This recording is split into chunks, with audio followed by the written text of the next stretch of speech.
Absolute co-witness is when the sights and the dot are in alignment with the target at the exact same time, and the dot is in the middle of the window.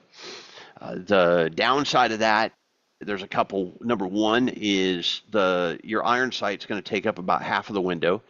Another one is that your brain is going to naturally want to line up the dot on top of the front sight, and you simply don't need to if you're shooting a parallax-free or relatively parallax-free. It doesn't even need to be perfectly parallax-free. Parallax-free optic. You can have the dot anywhere in the window and put the dot where you want the hole and press the trigger.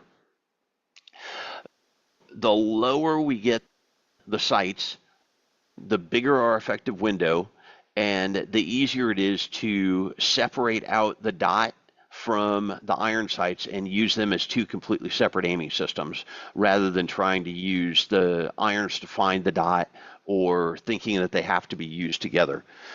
That you can definitely do that. That's how I started out. I taught people that method, and I figured out how much it slowed people down doing it.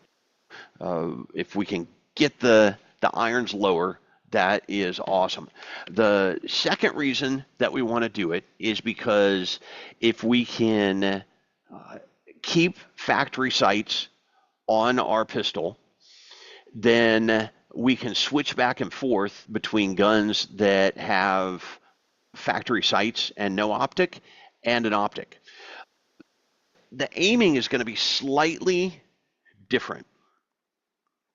This is always a challenge, figuring out how to aim. Don't look at the target in the background. That doesn't matter as much as the relationship between the front sight and the dot.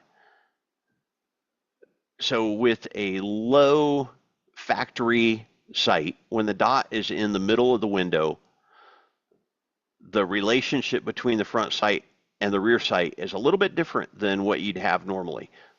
The front sight is popped up a little bit.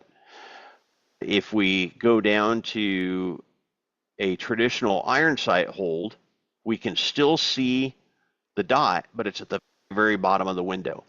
So this presentation, if we present right here with the dot, we're going to be able to see our iron if the dot doesn't work.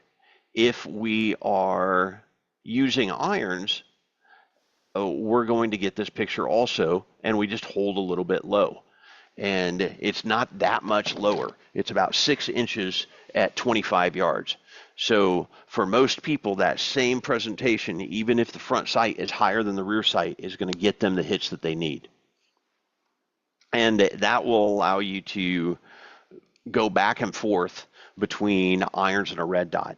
One of the big concerns I had was not all of my holsters worked with red dots. And so I knew right off the bat that I was going to be switching back and forth between shooting irons and shooting a red dot. And I wanted the ability to have somebody to basically have my eyes shut, have somebody put a pistol in my holster, me not know whether it had iron sights or a red dot on it, and be able to draw, present, and shoot without a significant lag. And this allows you to do that.